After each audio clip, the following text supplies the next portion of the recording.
Well, hello there, YouTube. We did some flying today, me and my friend Esteban, and I have a couple of repairs to make. We flew the wonderful Cirrus SR-22T. I learned a couple of things. First things first, if you fly inverted with this creature, you might just lose your canopy. And luckily, I got mine back with only a couple of dings. It kind of irritates me. So anyway, be careful about that. Make sure that your the front part here is actually pulled all the way back, because that's what holds the nose on. And then make sure your magnets are lined up by pushing it back, and then you'll get a little bit better seat on it. I don't know if you guys got this, but mine was crushed here when I first got it. I did not like that. And one other thing, I learned that the landing gear are actually quite weak, and you can take and bend those back if you have rough landings. It was crazy, about 20, I would say 25 to 35 mile an hour winds. It was crazy. I mean, I was landing, and with full flap deployment I could pretty much fly backward. But this thing performed excellently. And I did have to straighten the landing gear a couple of times. I had one that got tweaked under like this, and then I had one that got tweaked over like that. And you just kind of grab the whole styrofoam piece, because this piece is styrofoam, and then underneath it is the steel, and it's quite soft. So if you come in and you crab your landing in, and then you do cross controls where the plane is kind of pointed tip down into the wind, and then you're crabbing, you get down and you touch down, and then immediately you have to try to center it. Well, the thing is, it's such a light plane compared to reality and the strength of the wind that you kind of keep crabbing on the ground, or you're going to end up getting tipped over. So luckily that hasn't happened yet. I did have an issue with this getting tipped over today. Kind of same situation, but I had some damage sustained. So we're going to fix that here in a little bit. But also we had damage on this plane, which is really annoying, because this one was kind of a joke. The Sunbird, the nasty wing. Now remember, I told you guys when I did this mod for the flaps, I decided to use a split flap design with the idea that it would help to protect the strength of the integrity of the wing after my repairs, which were over here. We cut open this pocket, and we were able to access everything from the bottom, which we'll probably do that again, I think, tonight. Obviously this flipped over, so it's over here. You can see what happened. As I was flying, I heard a snap, and it didn't break. But it didn't break because I had extra members helping to support the load. And I was able to turn around, and just very gently I brought it around in a circle, brought it pointing back into the wind, fully deployed the flaps to make the wing nice and rigid, kept the nose pointed down, put it down in some tall grass, fully controlled. It was super easy to land. But I mean, as soon as I saw that symptom, I said I'm going to have to land. But it looks like we broke here, right here, and then we broke here. So I'm not 100% sure I'm going to be able to see the damage from underneath, but I think we're going to have to try to, you know what? I don't know if we're going to get so lucky to see the damage point there. We're going to do this the other method. We're going to do the other repair method that we did on the tail. I'm going to actually do the method where I take this, make sure the tip is clear, which it is, and then we're going to take an X-Acto knife, and then we're going to take some kicker, and we're going to take a Q-tip, and we're going to take this thing, which is just a cotton swab. I think I actually have some paint or something on there, I don't know, doesn't really matter, just to catch material. Okay, so what we're going to do is we're going to take this X-Acto knife, and we're going to find the point where it wants to fold. Okay, so we're just going to hold this down tight, and we're going to bend it. Okay, so it's going right there. So, and I've done this before, and it's worked generally good. Now obviously I don't want to make this any more ugly than I have to, so I can either cut an access so I can see really good, which honestly, since this is the front leading edge of the wing, right at the wing root, I probably need to do it that way. I can also just cut the hole and then stick the glue in there and let it run in and kind of fill everything up. Why don't we try that first? We'll see if it breaks again. I feel like I got a little bit lucky. This monocoat stuff cuts crappy, so just plan on it. Whatever you expect it to do, it's going to do the opposite, okay?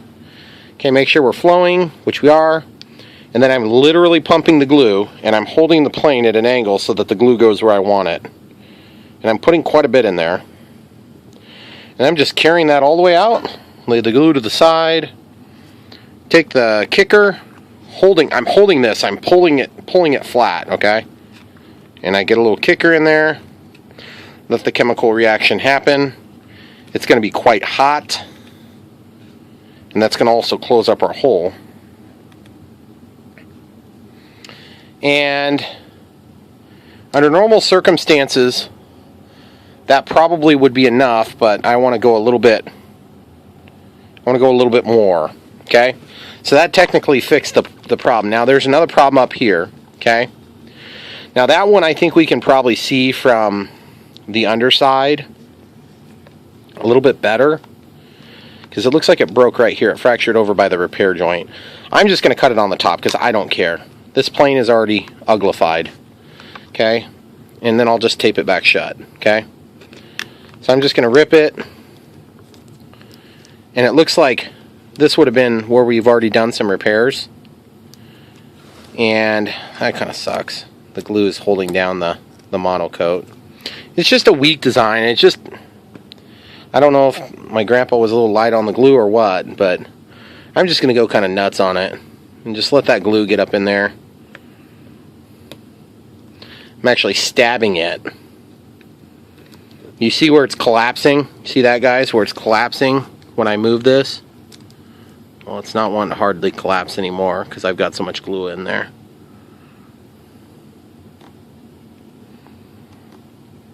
And remember, this CA is so strong when it dries and cures that really it's just going to do a great job, I hope.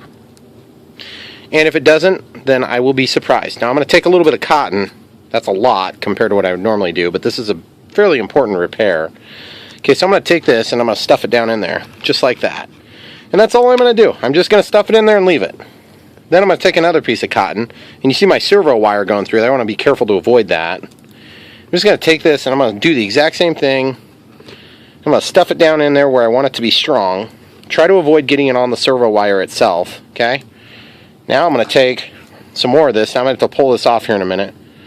I'm just going to put a bunch of CA over it. Now, of course, there's a right way to fix your balsa wood framed plane, and then there's the way that I'm doing it today because I am being lazy. But let's just be real here, guys. This plane is probably never going to get fixed right because for $32 I can buy the whole kit. And I'll just rebuild it and take the electronics out and do it right, or do it a little bit more heavy or whatever, not to diminish my grandpa's work on it. Okay, so now that we've got that in there, that stuff is going to act like wood, essentially. It's actually wood fibers, essentially, right?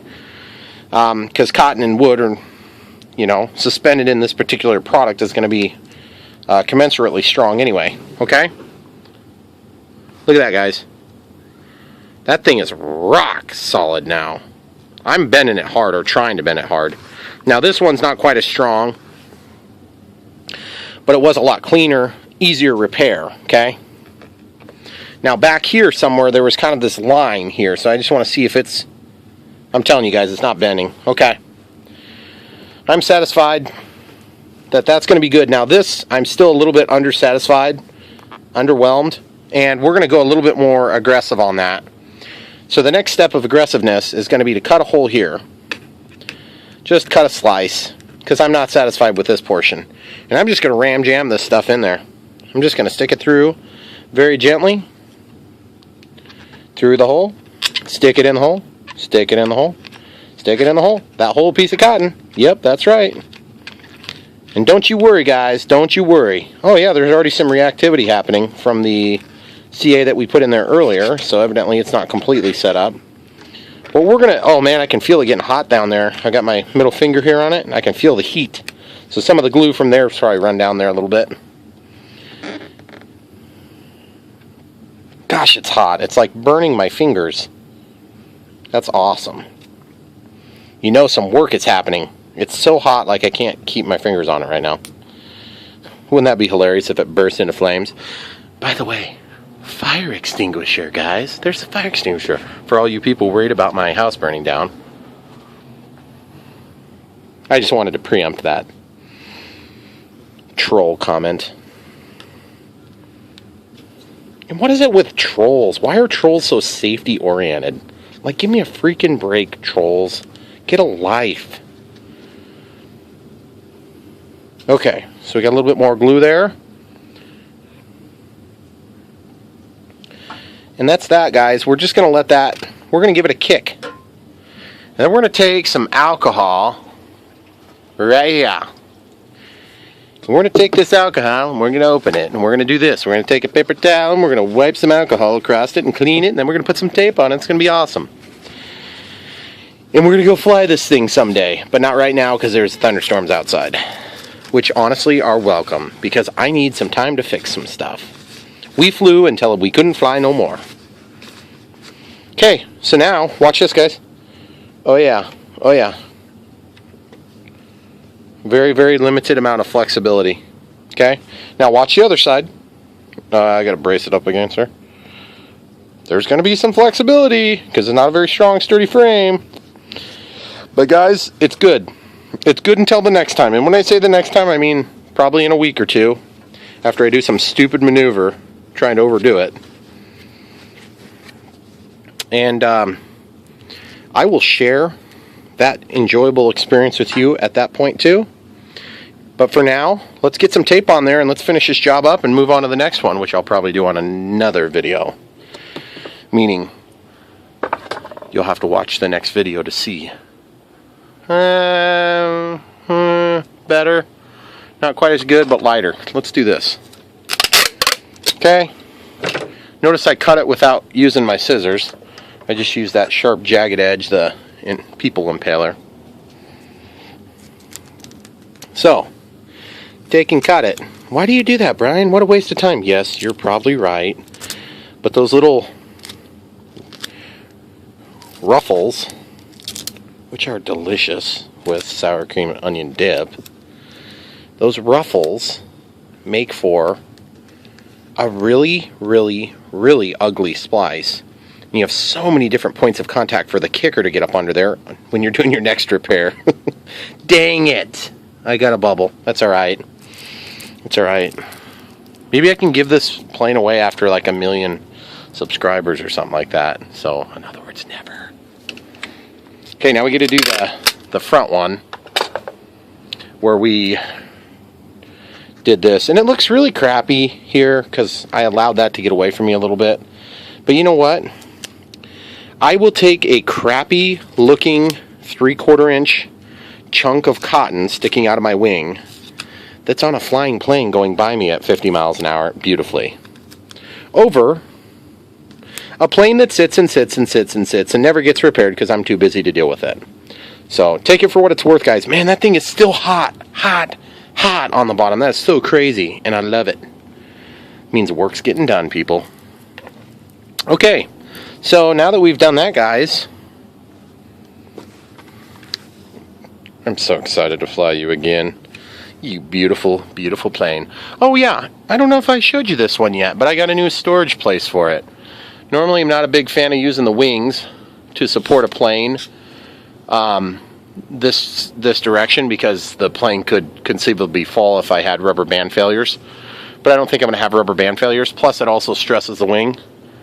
I'm so happy with the strength of this that it should be fine. Although, you know what? Maybe while that chemical reaction's happening, I'll go ahead and put it upside down. And we'll see if that'll work. And if it does, great. But I got dihedral in here, so I doubt it's going to let me fit. Oh yes, it does. It fits, but just barely. And just barely. I don't think it's going to fit, guys. I need another step down for that. Let's just do it. We're going to do it, guys. It's going to work. Sweet. So we'll just do that until the CA has a chance to totally cure, which is going to be in about 10 minutes. When I say 10 minutes, that's a total guess. So don't set your clocks to it. Alright guys, that's that. You've seen it. The Sunbird is back on the ceiling and it's ready to rock, ready to roll. You'll be seeing it again featured in future films by yours truly. Don't forget to like and subscribe, guys. We're going to move on to the next video, which is going to be right here on the T-28 Trojan. Nose gear repair. You probably have one broken like this at home right now. Thanks for watching. Don't forget to like and subscribe.